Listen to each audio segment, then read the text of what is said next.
Hi, everyone. Hi, everyone. Welcome back. Hi, everyone. Hi, everybody. Welcome to the Triforce podcast. Sorry. Do you want me to do like a... Welcome, everyone, to Triforce News, where we cover out-of-date stuff that happened and mundane things that happened in our overly dad lives. Today, Sips bought some milk. That's Virian stubbed his toe. No, I did not stub my I did toe. not actually buy any milk today. Fake news! Yeah, it's fake news. Fake news. Oh, God, just regale me with what's happened this week, then. I'm bracing myself. And my daughter's feeling a lot better. Oh, good. Babby That's Sips, a relief. the third, is feeling better. This is good news. She's back to school. She's feeling better. It's all clearing up. So she's on the mend. There's still a ways to go, but she's doing good. Good. Well, I've definitely noticed that the third child, Sips, has made you... Bitter? No, Angry. I want to say Resentful. unavailable. Oh, unavailable too. Yeah, I try to be as available as I can. No, I but still the thing is, available-ish, but it is a lot of extra overhead. You know, I think it's more that there's an obligation to do everything, to take this kid there and look after this kid and do this kid, right? So as a result, like when I say, oh, do you want to come to Bristol for a week? You're like, there's a lot on. No. I know. Well, I mean, it'd be good. I think this summer we're gonna try to all come out to Bristol because everybody in my family does really enjoy Bristol. The entire clan. Yeah, so we're gonna bring the whole clan over, maybe for like a week's vacation or whatever, and just stomp around Bristol a bit. That's funny. We're gonna do a summer holiday in the UK this year as well. Yeah. Because last year we went to California, and obviously that was like 2 weeks in California with the flights and the accommodation. It was not a cheap holiday. It was like a big holiday that we wanted to do for ages. Uh-huh. And this year, Mrs. F was like, right, we got to go somewhere. I was like, let's just go somewhere in the UK. Well, yeah, somewhere there's a lot of nice places, bring the right? dog and we'll probably bring my mum and, we'll just find somewhere. And I was thinking around Bristol might be a nice place to go. So we could even try and coordinate that and be down around the same time. That might be fun. That would be pretty good. Yeah, we should try to do that. But no, there's a lot to do unite in the two area. clans of children and see how they fare. Oh, You can go to like Bath for the day. It's not too far away. Oh, yeah. You could go down further if you wanted to. You can go down to Longleat for the day. It's not too far. Like especially in the summer, right? The days are a lot longer. And you're just like you're not in like your routines, right? So you're not trying to get everybody off to bed super early and stuff. True There's more leeway. So not that I don't want you to come, but surely there's better family holiday destinations. I mean, when I was a kid, I used to really enjoy going off to these places where my parents would sort of leave me there, and there were other kids there, you know, and they were doing their own kind of holiday, but they kind of always tried to pick somewhere. Like I was overhearing someone talking about skiing the other day, and they were like, we always go to the same resort because they let us drop the kids off at 9 in the morning and we don't have to pick them up until 6 p.m. But also from their parents or from, I don't know, the kid. I think you both need a break from each other, I'm sure. When I was a kid, I didn't particularly love spending time with my parents. No, it's a weird one, but like when you're the person who's organizing the trip, there's a lot to be said for familiarity as well, right? Because it removes a lot of hassle. If you're familiar with the area, if you're familiar with the accommodation, the food and stuff isn't a problem because it's all food that you're used to having or your family's used to having. It takes away a lot of the hassle. It's not something you normally need to think about if you didn't have an army of small kids and stuff, but it's super helpful when you do. When you're a young whippersnapper and you're planning a vacation, you want to go somewhere new, you want to go somewhere exciting, you want an experience. But when you're older and you have kids, you're not so much after the experience for yourself. You're trying to provide your kids with an experience, but you're trying to make life a little bit easier for yourself because it's not much of a break. It's it's more work. You want it to be. You have tons of work to do, and then you go away, and it's even more work. It wants to be nice and special. Wants to be nice and special, but at the same time, you have to think practically. You have to think practically, but also kids. As soon as the kids weren't with you, aren't with you anymore, you'll start being adventurous again. My parents have done some really interesting trips, like even like recently, Costa Rica. Did they go on a cruise though? Interesting places. Because I find that no, they're not really. I mean, cruise is a bit safe, right? Yeah, safe and boring. I feel like that's a thing that like, because my parents do that a lot. Like they'll say,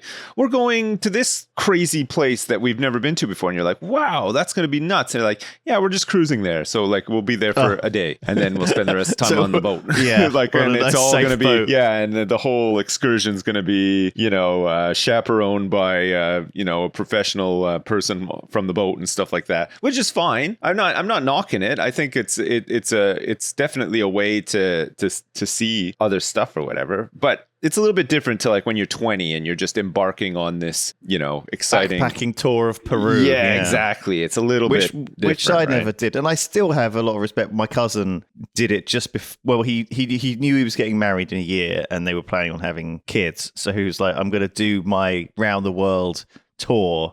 And he did it right before COVID, actually.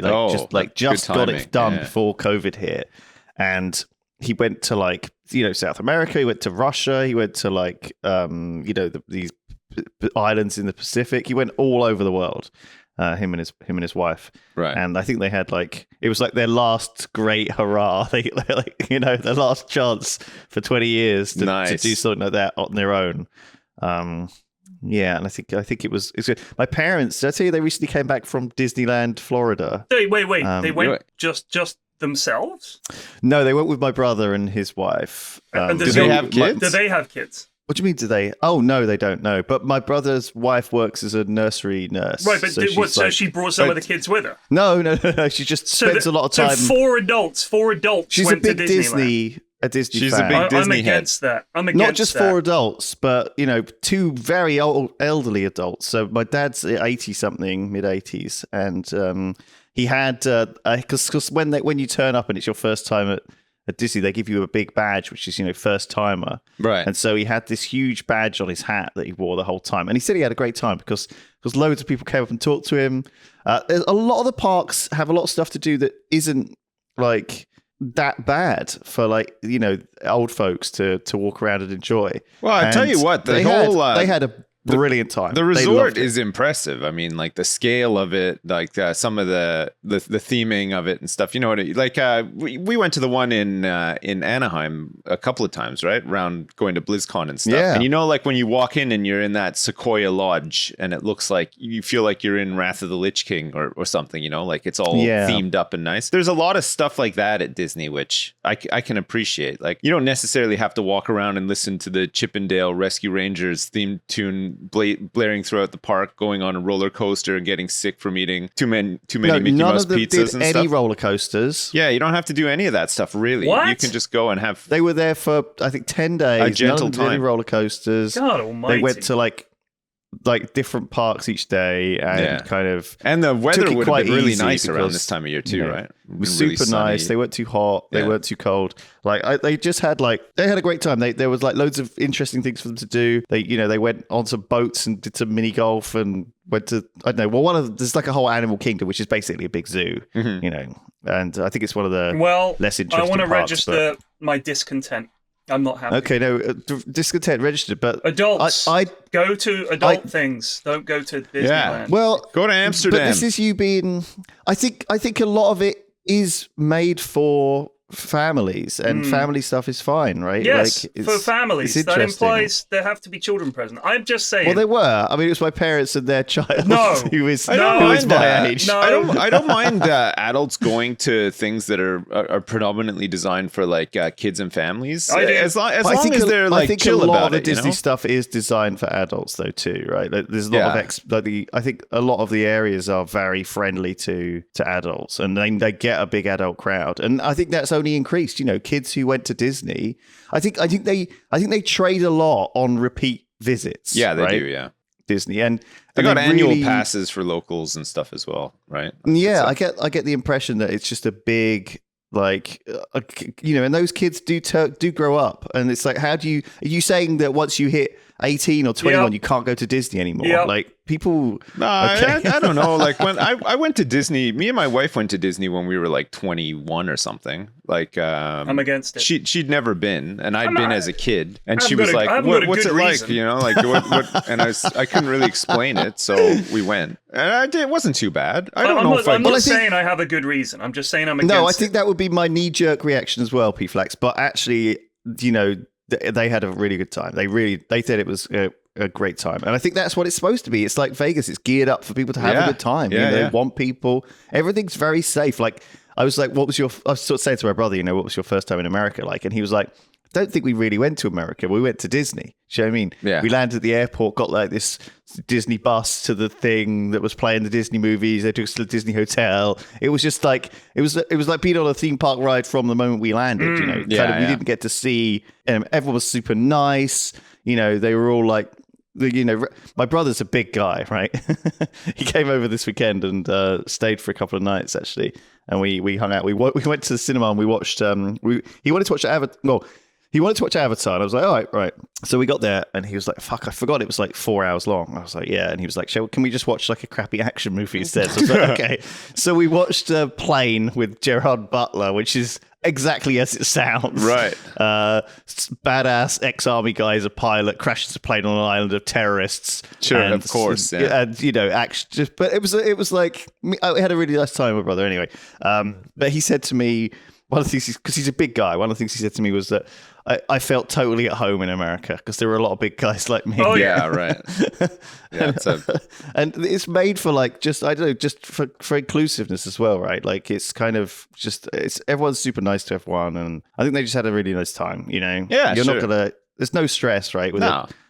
I imagine with a Disney holiday, apart from like getting into the parks on time, and apparently it was very busy. Sometimes it always some of the places is. were very, very busy. It always is. It's so a like very dealing with busy the crowds and like making sure you actually, because they had to like sign up to which park they wanted to go to a couple of days or day before, so they almost like had to like plan in advance where they were to go. It's a massive place. It's like I mean I went to the one in Florida in 92. It must have been like 92 the last time I went. I was just like I was still a kid, and I had a younger brother who was just lapping it up. And even back then there was just the Magical Kingdom, the Epcot Center, and it was called MGM Studios back then, but I think it's Disney Studios now. But that's it. That's all they had back then. But now there's like the Animal Safari Kingdom, and there's like water parks, and there's just a shit ton of stuff. There's a lot. If you look at Google Map of the whole resort, it's enormous. Like fuck, it's incredible. Like what they've built there. It's in a swamp as well. It's nuts. I know it's an epic. It's obviously, you know, evolved based on how popular it is, and you know, sure, yeah. More people keep going. They keep getting new stuff into it as well, right? They've got Marvel, they've got the Muppets, they've got Star Wars, like all that stuff that they can leverage off of as well to make, you know, entertainment and stuff. So it's just it's nonstop, really. It's crazy. We were thinking of maybe going to the one in Europe this year, but we're still not sure because the baby's still so small, you know, like it's kind of hard. Yeah, if you wait a few years, she'll be old enough to really. Yeah, it's just it's mostly just like because it's in France, the accommodation and then the food situation over there is not always amazing either. Right. Especially because we're vegetarians and so on and so forth. Upon that. They do frown. Well, they do frown. It's not too bad. They just like it's probably the cheese, a bit better now, but you're all right with the cheese. Yeah, it's just when you're at the resort, you're kind of isolated from anywhere decent that you could go and get stuff that you need, right? Like I remember last time we were there, one night I just had crippling heartburn, like it was unbelievable. I went down to the desk and I was like, is there anywhere here that I can get anything like any sort of like antacids or anything like that? And they're just like, nah, there's nothing like that. There's no pharmacy. Right. We'd have to send somebody away like to the town to pick up a prescription or something if you had a prescription, but like there's nothing like that. So I was just had to suffer with crippling heartburn like all night. So there's just nothing I could do. And even the next day, we would have had to take a train away from like the Disney resort, like into a town or something to just be able to get anything. You know what I mean? So you ate too many jelly rolls. Well, it's the food is just it looks neat because you're going around. It's like, wow, look at all this like these themed restaurants and stuff, but they basically just serve McDonald's. Like I'll have another crepe and ice cream, please. So you go to this like you go to like the Pirates of the Caribbean cafe, and it's all themed up, and there's little animatronic pirates greeting you and stuff, but all the food is just McDonald's. Like it's the same food everywhere in the park. Yeah, but it's just themed up different. Yeah. Yeah. Well,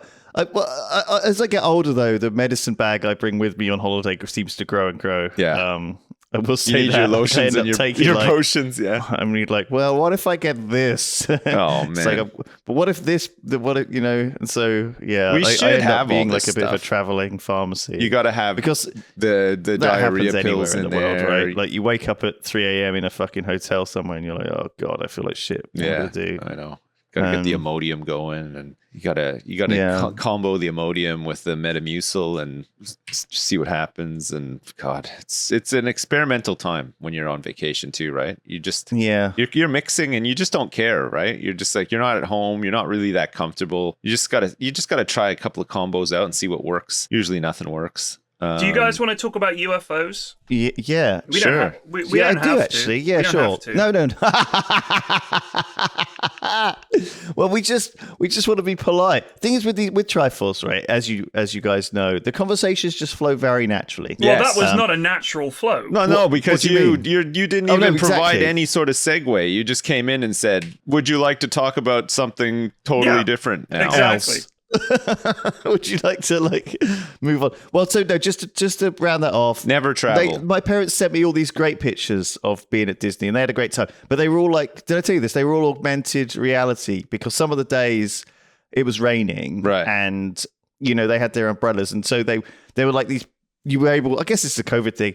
If you didn't meet Mickey Mouse, you're able to just get a picture with him.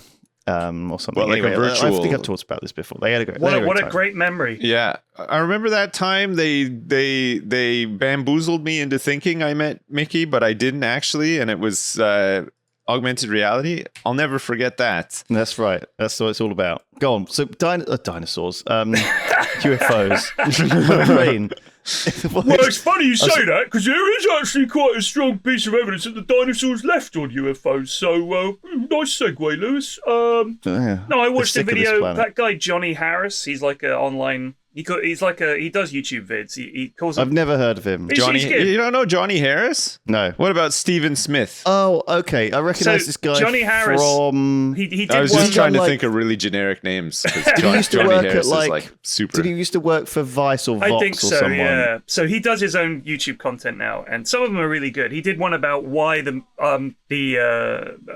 milkshake machine is always broken at McDonald's, but not at Wendy's or the other places or whatever. And that's a really good vid, actually. There's a website that actually tracks which ones are broken. Yes, there is. He talks about that in the vid. Oh, does he? Yeah, okay, cool. So that's a good vid. So I think it was about 2004 or 2005, the US Navy off the coast of California started spotting these weird flying objects that they couldn't explain. Right. And they traveled much quicker than was possible, and they sort of turned on a dime in ways that were inconceivable, and the Navy pilots were kind of loath to report it because you look like a nut, but you can look this up yourself. You can watch the vid as well. The footage was made public of them catching these things on their infrared cameras and all the rest of it. Some of it is explained fairly simply. Some of it is not. Are most of the simple explanations that it's birds? No, it's right.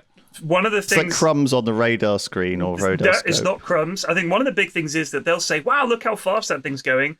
But there's when you're looking through these infrared cameras and all the rest of it, it's not really showing you reality. And with further analysis, actually, these things aren't traveling as fast as they thought. But some of them are. So it's a bit weird. But this footage is real. It's released by the American military, by the Navy, the US Navy.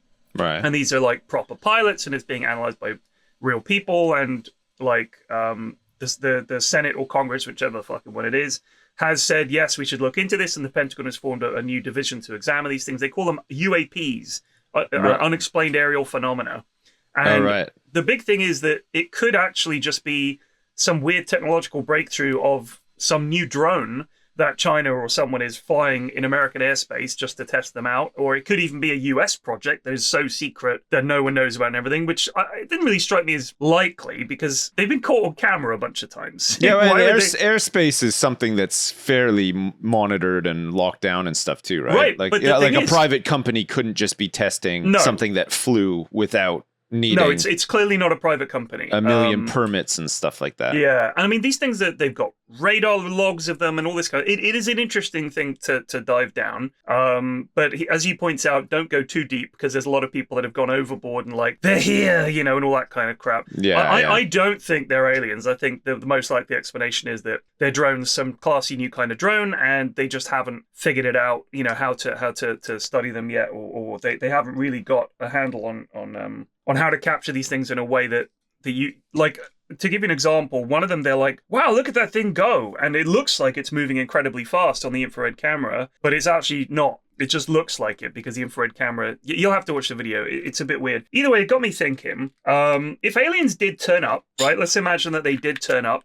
What are the chances you think that they'd be benevolent or that they would be here to take over? What do you reckon? I think, I feel like, imagine the most utterly disappointing scenario possible. That's what's going to happen. So you reckon that, I think the most disappointing either way would be that they turn up and go, there's nothing here for us, and leave.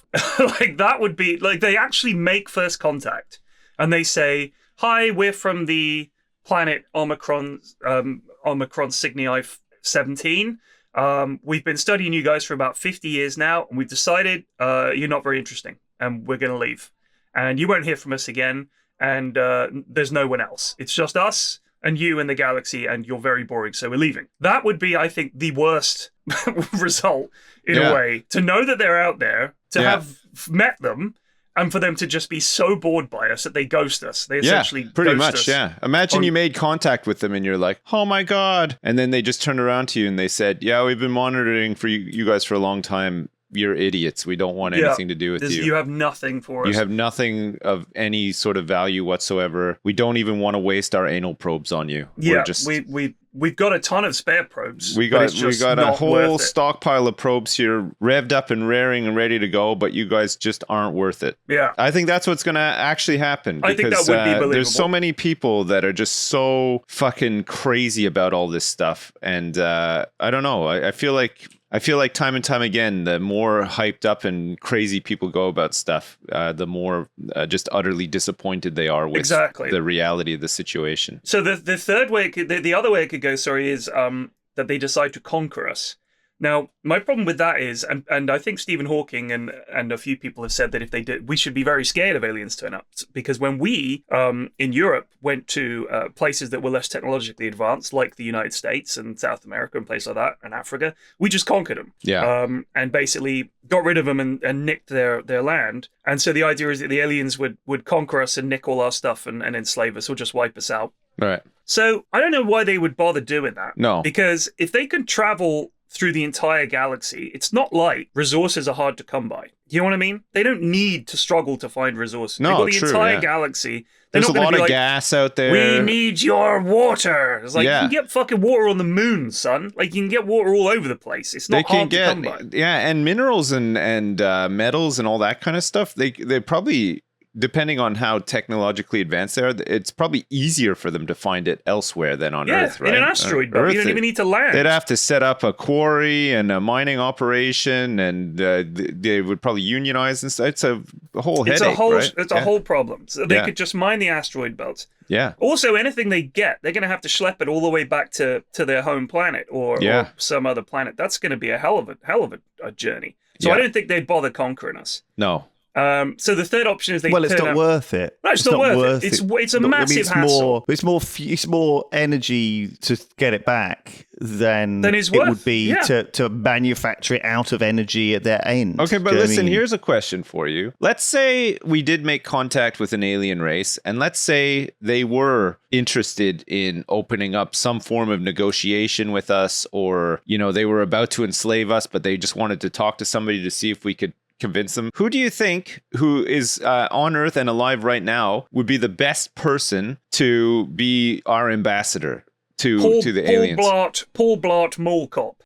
Right. Okay. What about you, Lewis? Who do you think? God, I don't know. Like, we'll say Brian Cox, shall we? Professor Brian I know a lot Cox. about space. Yeah. Send Brian up. He could just. I think you need someone. I don't know. Go on. Pick a representative of humanity. Wait, somebody who's probably really good with international affairs that could then apply that to intergalactic affairs, because that's what we'd be dealing with. We don't have anyone the first like of their kind. Well, no, I don't but think we've got anyone. But like so that. you have to find somebody who has a somewhat similar skill set to begin with, and then. So here's the problem. But also he's an action hero, just in case they need to fight their way off. How hard would it be? They need some ex-military background. Go on. We would have to agree as a species on one thing for the first time, that we need to pick a person who represents the entire planet. Yeah. It's impossible. That's how they could paralyze the entire planet. Yes. By saying, choose one person and we're going to deal with them. You've got 30 days. We'd just annihilate ourselves rather than pick somebody. That's how you'd start the war. The Third World War. Guaranteed. It would be a big ego thing. Yeah, because it would be like, no country's going to accept them sending... Like, you're going to have to pick someone from a country that nobody really cares about. Yeah. And nobody has a beef with. You're going to have to pick if someone from, like, America Switzerland. sent, like, Dwayne "The Rock" Johnson, then France would turn around and be like, no, we want to send Gerard Depardieu has to must go. Be. Or perhaps Kylian Mbappe is a footballer. We could send him. Or a famous chef. We could send one of our menu chefs. Wolfgang Puck. Is he German or French? I cannot remember. Send him. God, he would just insult the aliens. That would cause a diplomatic incident immediately. Those guys, they have no filter. They just tell it like it is. I mean, if you put it to a public vote, I think it would get trolled extremely quickly. Yeah. We'd send Gaza. Send Gaza like a up there reality with show. a bit of chicken in a fucking fishing pool. Aliens!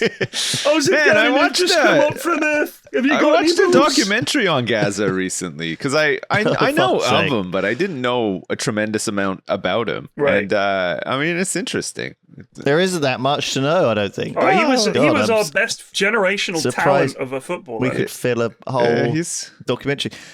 I think aliens, right? The thing is, aliens on Earth to me is like a little bit like believing in ghosts, right? It's just so when you actually start unpicking it and the ramifications of what that means, it's like, all right, so aliens are just kind of here to fly around real fast. The thing with ghosts as well is a lot of these beliefs are like in a lot of ways just sort of self-serving, right? We'll believe in ghosts because we need closure on something or whatever, right? Like we need to know like how something happened, or we want to say one final goodbye, or we need to know like what happened. There's always something around also, ghosts. it implies an afterlife, which is quite reassuring, right? I suppose, yeah. But even with aliens as well, I think that it's almost there's it's not the exact same thing, but I think people who tend to believe in aliens, I'm sure there are aliens out there. I'm not saying that they don't exist, but I think stereotypically the way that we think about them and believe in them and stuff is sort of like it's almost like an escapism, right? We feel like we're going to be kidnapped in the middle of the night and taken on a UFO and then whisked away from the Earth and anally probed and all this like other weird stuff that tends to be the sort of stereotypical UFO stuff. But I don't know, a lot of this stuff just seems like the root of it just seems like self-serving, right? It's not. You're absolutely right. I think that people we are the kings of jumping to conclusions, right? Humanity is very much we'll believe what we want to make ourselves feel better about just about anything, right? Like but we have a habit of like trying to link things together. You're like, oh, okay, I'm hearing a rattling of chains and I'm hearing a clonking at this time, and this guy died at this time, so it must be a ghost. Yeah, it must be my uncle. And where did he leave the keys to his Chevy? Oh, uncle, let's do a seance and ask him. It's just it's all shit like that. It seems like scamming too, right? Like we're the kings of like the like seeing what we want to see, and also our brains are pretty bad, and our memories are so fragile in a sense. People, and also how easily you can influence other people's brains. aliens, with memory. We talked about this before, but I mean, when it comes to aliens, I think that it falls apart. But also, when you look at people's experiences with aliens, it's very heavily based on media, right? Yes. And media has explored aliens in a very accessible way for idiots, right? I.e., most aliens, at least initially on TV, were human-like. Okay, they were four appendages, and they walked around upright, and they were quite skinny, and they had eyes in their head, and they were smoking doobies. Realistically, these rules that we've established for what is alien, right, is unlikely to be any similarity at all. There's they could be 8-legged or 16-legged or no-legged. Yeah. They could be massive or tiny. They could have no eyes eyes or different like eyes. A germ. They might just be like everything about germs. us, from obviously just from our physical appearance is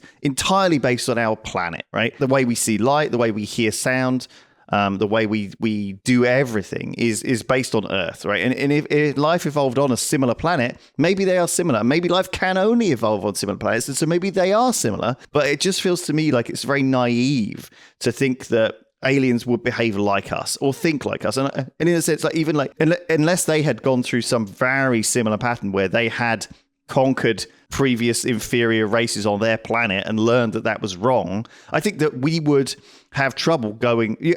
I mean, not that they're aliens, so they're not like us, but if we went to another planet, we would feel bad, surely, about enslaving them all, right?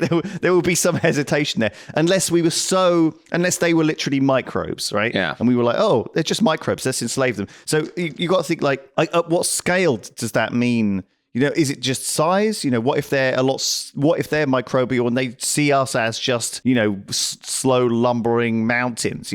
I think that alien life is inherently alien, and I think that media does a bad job often of exploring it because they want a human actor to fucking act as that alien, and it has to be accessible to the viewer. So I mean, as a result, there have been quite a few aliens throughout the history of sort of alien movies. There was a movie called Life with Jake Gyllenhaal where the alien is basically like a tiny plant, almost like blob thing. Hey, what about Cocoon? Remember that one? Yeah, Cocoon, exactly. Well, they were humanoid. Yeah, the aliens in I think Cocoon. It's definitely a more recent phenomenon, right? With things like Arrival and exploring kind of. E.T. was more of like a fact-finding mission. He's more like a splat of a human, wasn't he? Really, he was a little. He was vaguely humanoid. He was like a fucked up human. I mean, okay. Oh, listen, I got another scenario for you. Okay, so an alien lands, much like E.T., is unfamiliar with the world, okay? And every generation, like we've seen in E.T. in the 80s, the kids of the 80s had to try to explain to E.T. certain things. What do you think if an alien landed today and you were in charge of explaining to them things that they might come across in the modern day? Right. What things would you struggle with, like awkwardly, to explain? The first thing that comes to my mind is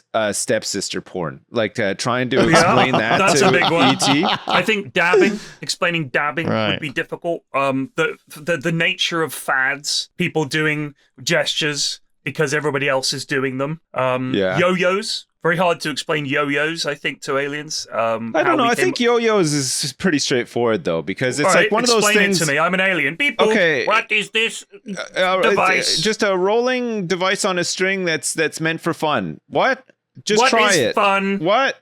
Just roll it. What? I cannot do it. Just with the string. Oh, I figured it out. There's nothing to them. That's the thing. We will now destroy your world. You've angered them. You've angered them with yo-yos. Well done. Think of something else. They're not going to get angry by yo-yos. They're more likely to get angry by the dabbing or something else instead. I would have thought. No, before yo-yos. Certainly, none of our technology would be new to them. But if they had got as far as we have and further, obviously, they would have, I think, had to go through very similar evolution, because the key to life sort of persisting is that it wins a contest of some kind, either against others of its own kind or its environment, right? It's a contest-based evolutionary system. And it's not a competition in the same way that it's like, you're not playing football and whoever wins, wins. I'm just saying you either out-compete your neighbors even in a conscious way, but because you have the longer neck and you can reach the higher leaves, that kind of thing. So in that way, they would have had to evolve in a similar kind of way. And equally, you would have to be defensive of your own life and the life of your offspring, because without those things, essentially, I suppose they could be like fish and just lay eggs and then fuck off. But then, this is it. But then you don't get a society. That's the thing. If they just, I think if aliens were here, I think I would be so embarrassed about the planet generally. The state of our planet would be pretty embarrassing. I think so. Like, just how naive we are with regards towards. I feel like humanity, the human race generally, and this is something partly throughout history too, has just been this kind of disgusting moss growing across the planet, right? This kind of plague with pockets of enlightenment amongst the scum. Are you saying what I think you're saying? What? Human beings are a virus. Are you Agent Smithing humanity right now? You're a disease. Well, I think the thing is we obviously advance, okay, and we have this idea of nobility and higher power and liberty and equality and fraternity and freedom, and these pockets of progress, do drive us forward, and the vast majority of people are good. But I think there's so many pockets of even UFO believers and ghost believers and religious nutcases and all of the people who are persecuted across the world. We have so much to improve upon, right? We have so far to go, and I wonder whether we're ever going to get there, because there's always a new generation of kids. I was thinking about this the other day as well, Sips. What is the deal with stepsister porn? Where does that come from? I don't know. Back in the day, that was I saw that as incest. And so is it the taboo back in thing? the day, I mean, when you found a VHS tape in your friend's dad's basement or whatever, it was always just a guy, a man with a mustache having sex with a lady who still has her socks on. her tennis instructor or karate sensei or something. It was very simple stuff. It wasn't.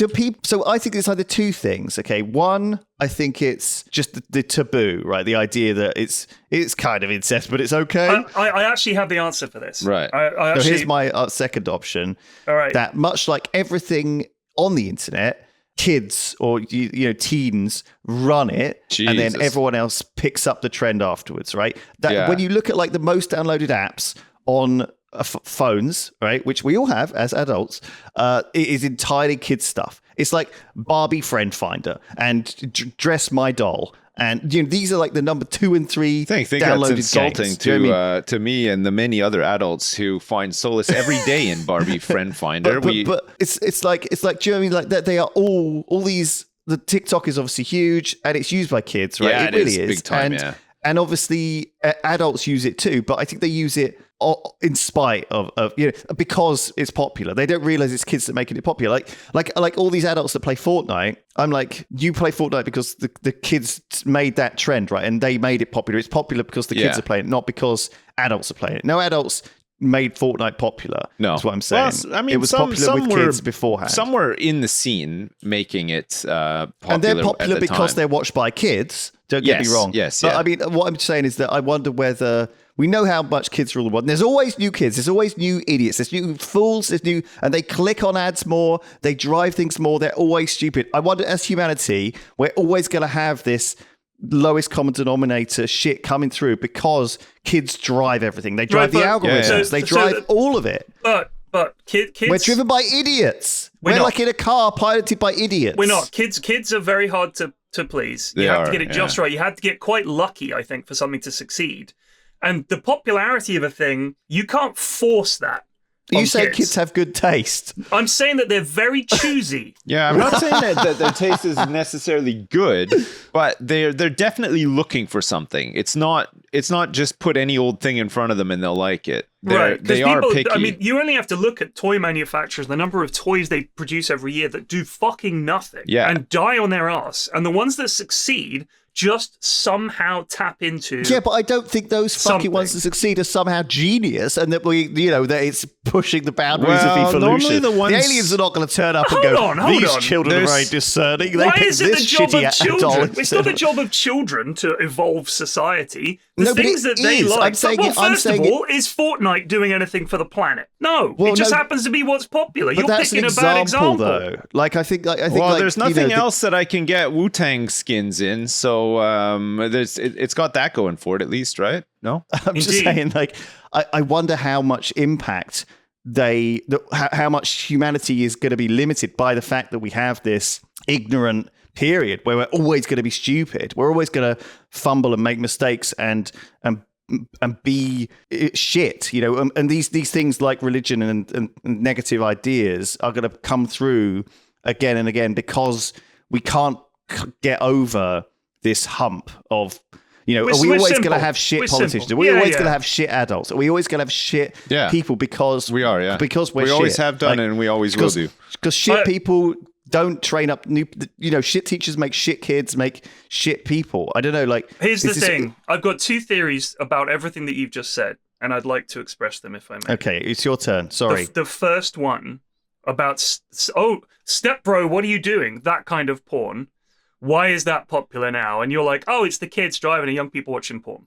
So I was thinking, first of all, why now is this suddenly popular? And obviously the internet is going to jump on trends, and if there's one successful step bro porn movie, I'm sure all the other porn makers out there are noticing that and copying it. That's true. However, bear in mind divorce rates peaked in like the late 90s and early 2000s. They have declined a little bit. You've suddenly got lots of people growing up with step siblings, far more than previously. So you think there's a correlation there? Yes, because of course, what do you covet? You covet what you see every day, as Hannibal Lecter told us, right? So you have this stepsister, she's hot, and in your mind, it's not really incest because we're not related by blood. She's my stepsister. Like, so my mum had me, and my stepdad has a daughter from a different relationship. Is that really incest? That's the justification. Sure. So if you're a horny dude... I get the technicalities, but I guess it's the situations that the fantasy comes out of or whatever, right? I'm not quantifying, I'm not justifying it at all. I'm just explaining how I bet you it's not just one reason as well. It's probably 10 reasons, right? Factors, but right, I think that has to be a factor. And especially if you look at the age of people that watch the most porn is 18 to 29 and 30 to 39. So people 40 and under. So in other words, that generation that grew up with divorces and step siblings being commonplace, and now we have the rise of step porn. So I'm just wondering if that might be a factor. Your thing about how we don't have any good politicians and we're shit, I think, first of all, I agree. But the reason for that, I think, if you look at the advances that we made, I'm not talking scientifically, I'm talking as societies, moving like great philosophers, great thinkers, people we still look at now as being incredible people that changed history for the good and sometimes for the ill. The First World War and the Second World War killed off so many brilliant people who were leaders, who were smart, who were driven, who progressives, were amazing all sorts, people, died in that war. So if we were playing a video game, and one of the measures of your success as a planet, imagine you're managing planet Earth, you have this gene pool of brilliant people, a fuckload of those got killed. You just got set back like 100 turns. So I think that we have fucked ourselves by having the most destructive century imaginable. And that was the 20th century. And we fucked everything up. And now we're reaping the terrible, terrible, terrible rewards of a shithole century where like 90 million, 100 million people easy died in wars. And these would have been like the best people, especially the First World War. No. You had, yes, absolutely. Absolutely. I mean, these are they would have been the leaders, the politicians, the artists, the writers, the scientists, the business leaders of that next generation. Well, and then absolutely. we waited 30 years and we did it again. So we stamped out any chance I see of what success. You're saying. Yeah. This is why we have these old folks on the all throne. These fucking idiots running things that don't know what they're doing.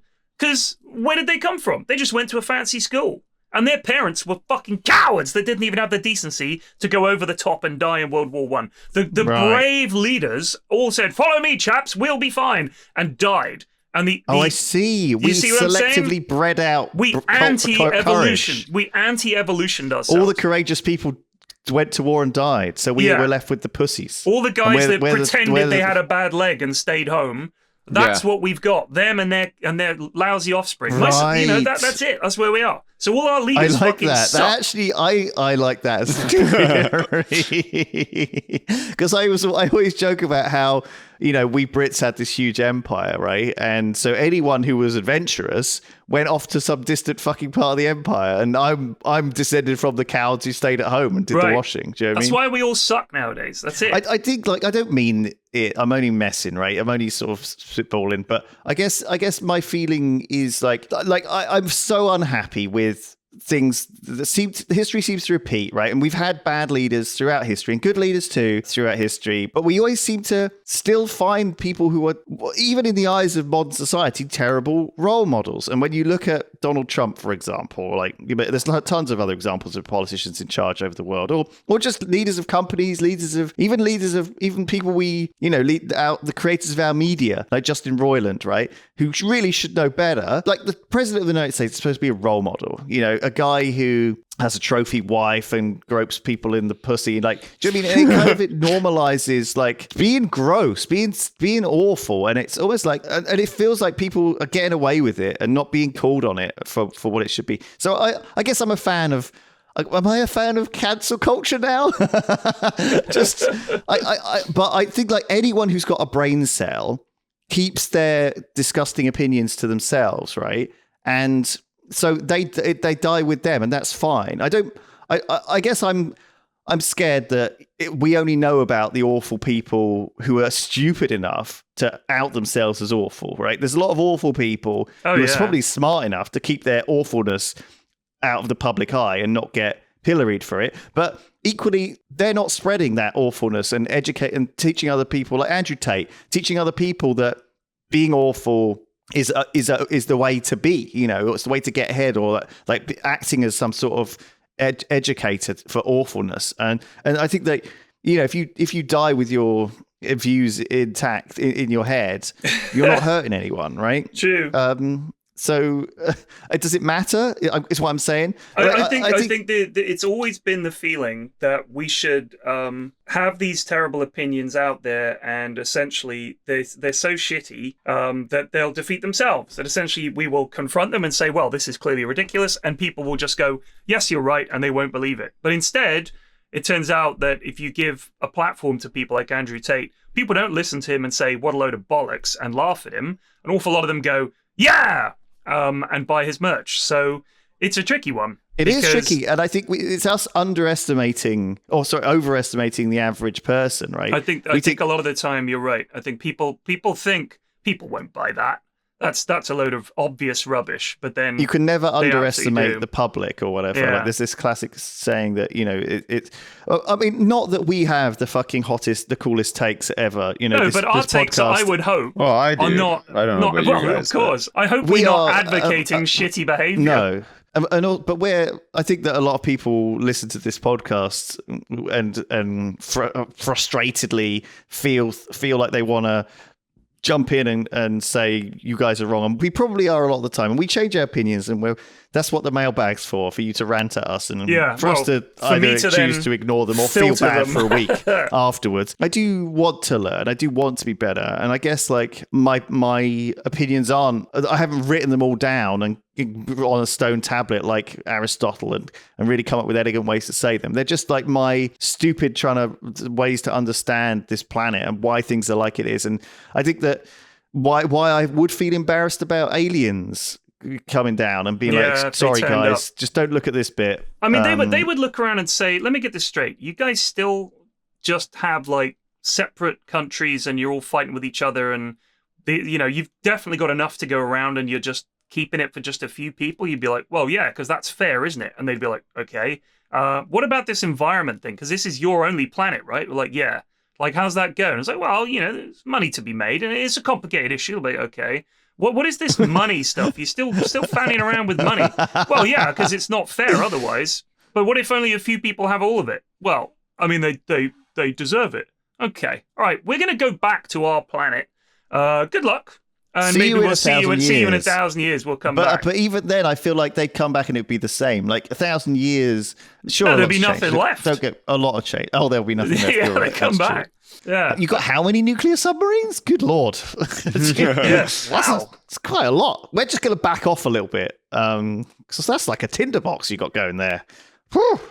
I've got an update. This is hot off the press. Somebody's just let me know. What is this from a mailbag thing? This is not mailbag. This is live, coming to you live from social media. I have an update. Holy crap, holy. It's a reference to an episode, I would say, could be 100 episodes back, perhaps less. Right. Mary Kondo has quit. No! Yeah, she is going to tidy no more. Well, she's like you. It didn't spark enough joy for her. No, she's like you. She's got like 3 kids. Oh. And she cannot possibly keep it clean and have a career. Sure. So the picture, this is in Variety. She must have made enough money to have her own space, though. Like maybe a small space that she can retreat to in of an evening, play some WoW by herself or something for maybe what sparks joy in children is not the same as what sparks joy in middle-aged women. What sparks joy in children is making a fucking mess all the time. Yeah, Imagine exactly. if you're Mary Kondo. You're not just an average parent. When it comes to tidying up, you are the Mary Kondo of tidying up. And now, I don't know how many kids she has. If even with 2, she's got 3. She's got 3. Oh she's my like, God. My house is messy, is what she said. Yes, because you have 3 children, Mary Kondo, or Marie Kondo, and now you need to try to maintain a Kondo level of tidiness, not just a human level, a Marie Kondo level of tidiness with 3 kids and do the whole parenting thing. It's not no possible. wonder. It's not possible. Yeah, I think she's at this point. She said, "You know what? I could just imagine one moment just snapped. She picked up the same piece of Lego from the same fucking bit of the floor for the 17th day in a row, and she's like, "That's it. I'm done with the tidying up. I don't give a. I'm Marie Kondo. Don't give a fuck anymore. I'm out." Yeah, I think it's probably more so. She woke up in the morning. She's like, "Okay, I'm at the point now where I just simply must do one thing. Like, I'm just going to tidy this one drawer today, and that'll make me feel better." And she said that at 6 o'clock in the morning, and it's now 7 o'clock at night, and she still hasn't done it. And that's the shit that chips away at you, right? Like, it's just like one simple thing you can't even do. Because you're just bulldozed the rest of the day by requests and more requests. I really need to tidy up my office.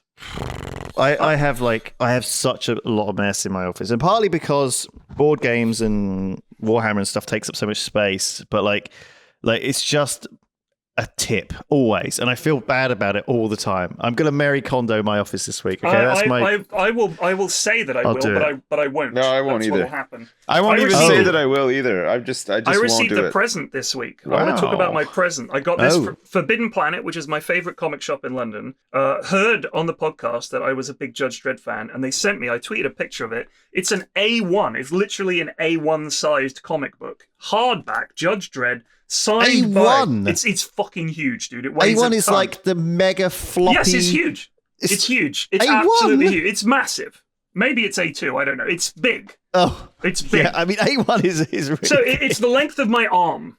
Okay, it's a big comic book signed by legendary Judge Dredd artist Brian Boland. It's my pride and joy of my comic collection instantly, and they just sent it to me. So I just want to say thank you to them. I am so fucking happy. Nice. And wow. I couldn't believe it when I got it. I was Are you going to stick it on the wall? Well, no, it's just sitting on my floor because I'm like, where the fuck do I put this? It's so big. So I don't know what to do. Well, you're going to have to clear some wall space, get it framed. There is I mean, I could get it framed, but then you can't look inside it. So that's kind of defeats the point of a comic, doesn't it? Oh, so I'm thinking it was a poster in my brain. No, it's a huge book. How are you going to have to you have to get a bigger house. I mean, I wish.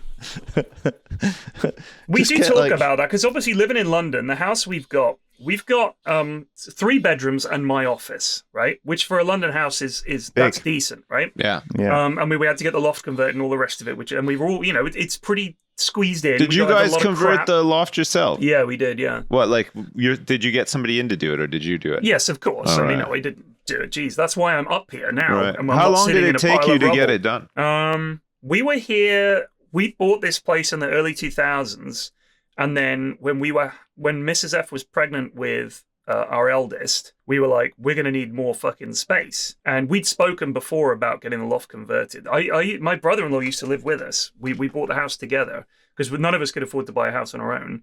So he had one room and me and Mrs. have had the other. But then, of course, where does the baby go? So we got the loft converted, 2 new bedrooms, which was massive. Mm-hmm. But they had to completely move the staircase. They had to put new steels in to support everything. Mm-hmm. It was a good 8 weeks of work. I mean, it was a full crew of lads working like all day, every day. Yeah. Mrs. F, actually, they didn't start until the summer. So I stayed up here in London working, and Mrs. F had the baby in late April and went down and basically stayed with either my mum or her parents down in Bournemouth. And I would zip down after work sometimes because I finished work at like midnight, 1 a.m. Yeah. I would come down, spend a few days with them, and then come back up here and keep an eye on things and be in the house and work.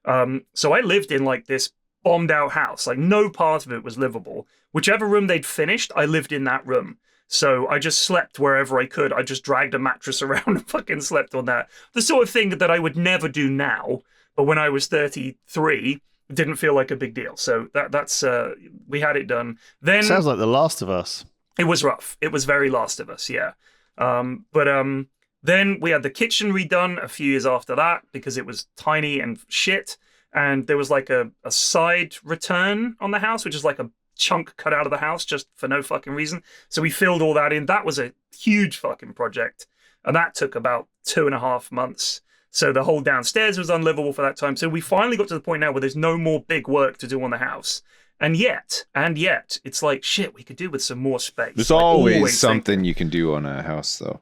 The kids are getting older. Yeah. I mean, my eldest is going to be 14 this year. Jesus. She's going to be, I know. So it's not going to be that much longer before they're going to piss off to uni and all the rest of it. I know, but I mean, the thing is, when she goes to university, she'll need somewhere to come back to because I don't know if you've seen the price of housing and stuff now, but of course. This generation are so utterly fucked. It's unbelievable. Yeah. That's another thing we'll have to explain to the aliens. They'll be like, oh, so you value your young, do you? Just as we do on Omicron per CIA. No, we do everything we can to... It's like, yes, that's exactly what we do. Oh, geez. It's terrifying. We love having them back. I think it's very... I talk to a lot of people, like, I'm sure Sips is in the same boat when he's streaming. A lot of the people that watch are, like, young. Yeah. And they're always like, Pyrian, do you have any advice for... Like, I've just finished university. What the fuck do I do? And I was like, well, first of all, don't ask me. Ask someone who knows what they're doing. Yeah. I didn't know what the fuck I was doing. No. But I said, don't worry. Don't be thinking I've got to have a career straight out of the gate. I don't think anybody knows what they're doing at that point in their life. No. Like when you finish school, you're not even thinking about what you're doing after school most of the time while you're at school, right? Right. You're just getting through school, hanging out with your friends, going to parties or doing whatever it is that you do during school and not really taking it that seriously or thinking too hard about what's going to come after. And then when after does come, you just kind of figure it out, sort of. But I think the misconception is that a lot of people think that once they're done school, they're going to land a job and that's going to be their job for the rest of their life until they retire. Yeah. It's going to be like their career or whatever. But like life just does not work like that. You might do something for a year and hate it and then just do something completely different, something completely unrelated to what you went to school for or anything. You don't know. Like you have to live life to get out there and figure out what you're going to do. I couldn't agree more. However, the problem is we're also telling these same kids, good luck ever buying a fucking house. Well, yeah, there is like that. Ever. I mean, good luck even being able to afford getting out of your parents' house and just renting somewhere without having to share with a bunch of people. So I think the problem is saying to them that, I mean, our experience was very similar in that we both basically did programming at a company we didn't like and then went and did something else and both got lucky in going into like all this stuff. Yeah. And I mean, Lewis as well, even more so, I think, went from, I don't think you were miserable, Lewis, were you, in what you were doing? But you just kind of got into this other thing. And I think what happened, that's for me, I don't know what happened for everyone else, but I think when I came out of school, I was very out of chemistry uni. I was very disillusioned with chemistry. I was kind of sick of it. I felt like I've wasted a lot of time.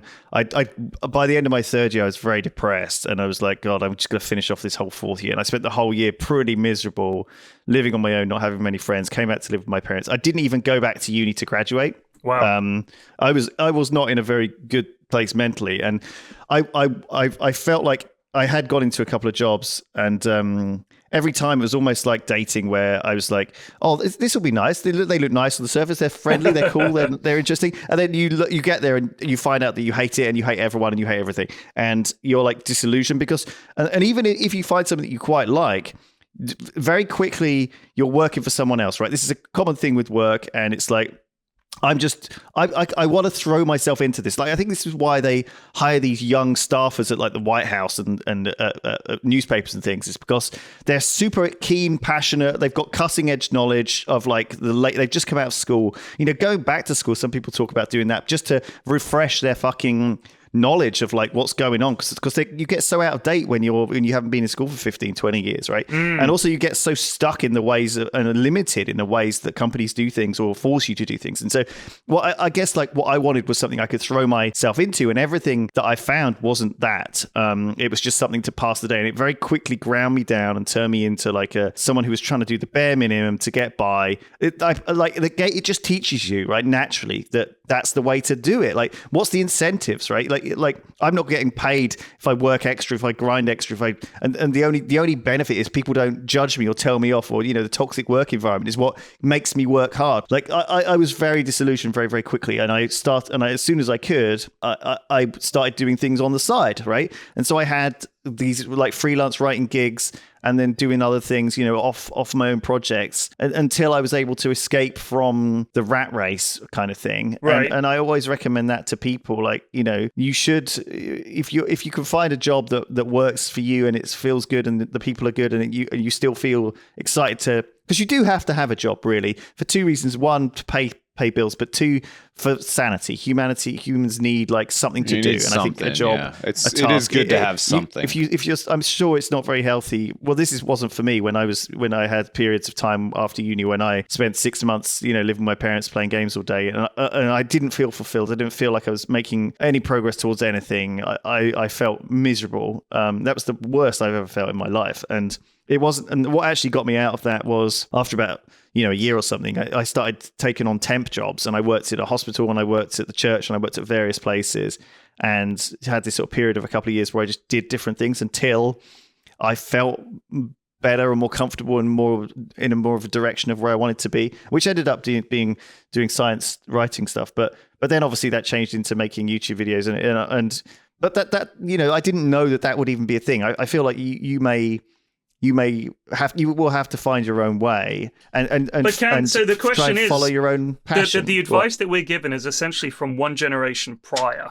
So have things changed to the point now where if you're 21 and you just got out of uni... I would argue not. Like, humans feel the same way, like when I'm sure, you know, an angsty teen feels the same now as they did in Stone Age times, right? Like it can't be that different. And so but then again, everyone is different, and some people feel lost, but other people feel like they're super confident and they know everything. Like, I meet some people who are 18 and fully have their life, like a better life philosophy and I think they've just been better educated than I was, or more rounded, or had better role models or influence from their parents to give them a better grounding in how to navigate this world. But, you know, I think I had a better one than most, but I still really was pretty clueless and fucked it up many times, and had a horrible time in my early 20s, you know, and I mean, I think something even I wrestle with sometimes now, like, you know, some days I don't feel fulfilled. Some days I'm like,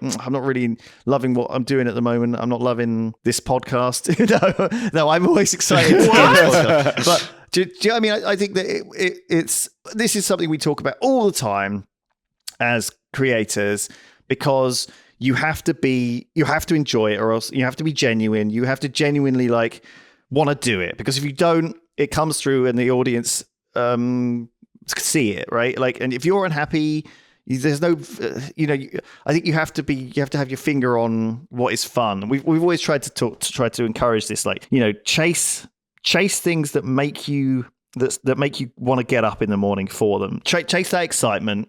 Try and chase that's things that spark joy. The old Mary Kondo, you know? Yeah. And people have been through. You're not unique, right? You're not the only person who feels away, you know, either depressed or or miserable or confused or lost. Like, oh, am I the only person on the planet who doesn't know what I want to be? But no, there's loads of people. And in many ways, for me, YouTubing and the thing I do now didn't exist when I left university. And there was no career in this. And in 10 years' time or 5 years' time, if you're lost now, don't feel like you're going to be lost forever, because the world changes quite quickly. And I'm not suggesting people become a Deliveroo driver or get involved with the gig economy, but that gig economy thing is so weird and new and like crazy, right? Like that you can get an app that gives you like, oh, there's 350 different jobs you can do now, and of course you get paid fuck all, and you're working for some faceless corporation, and it's I don't know, it's not the best. But I think I would say prepare ourselves for the coming of the aliens, because they'll have jobs smashing rocks and carrying water onto the mothership. So don't worry too much. There's always jobs new are stuff. Coming. The jobs are coming. Who knows what they're going to bring? Yeah. I don't know. Like the world's, as much as I want to say, as much as I keep saying that the world is the same. Partly because I've been reading all these history books, and it's like so. I guess maybe it's because they're written by modern people, but people and still, like the intrigues in Rome and all Greece, and all these. Drama, it's like their drama's more interesting than our drama, and that's 2,000 years. They had better drama than us. Do you know what I mean? True. Yeah. Also, just if anybody is interested, Marie Kondo has just quit. So there's a hole in the market right there. You can become a famous tidy. Right. Yeah, you might like that. I mean, there's always options every day. Just keep your eye on the paper. If you want to come up, if you want to be the new. Yeah, right there, job opening. I don't know. I just love the fact, because it didn't feel like she was going to be the one to quit. I mean, that doesn't feel very Marie Kondo. She didn't feel like a quitter. And now she's one extra baby tipped it. One extra baby. It's like, just goes to show, doesn't it, Sips, what you're going through, that one extra baby and everything goes out the window. Oh man, it is. It's one extra baby, but well, you know what it's like, Flax. You know how much work you have to put into one baby, but then you also know how much work you have to put into like a 7-year-old, and then also an 11-year-old as well. There's not enough. There's not enough of me for all of these people who need who need me for things, right? Like it's crazy. Yeah, it's crazy. Yeah, it's crazy. Well, best of luck to young people out there with things. Good luck. Good luck. Yeah, hope it. We hope this helped immensely. And have fun. I hope this is inspirational in some ways. No, I don't think. I don't know. Also, young people, don't forget to like, share, and subscribe. Just hit that bell and smash that like button and all the rest of it. That's all we need you for now. That's your job. Smashing bells, mashing like buttons, and sharing widely on social media. That's it. That's your job now. So get cracking. Yeah. Agreed. All right. Love you. Bye. Bye.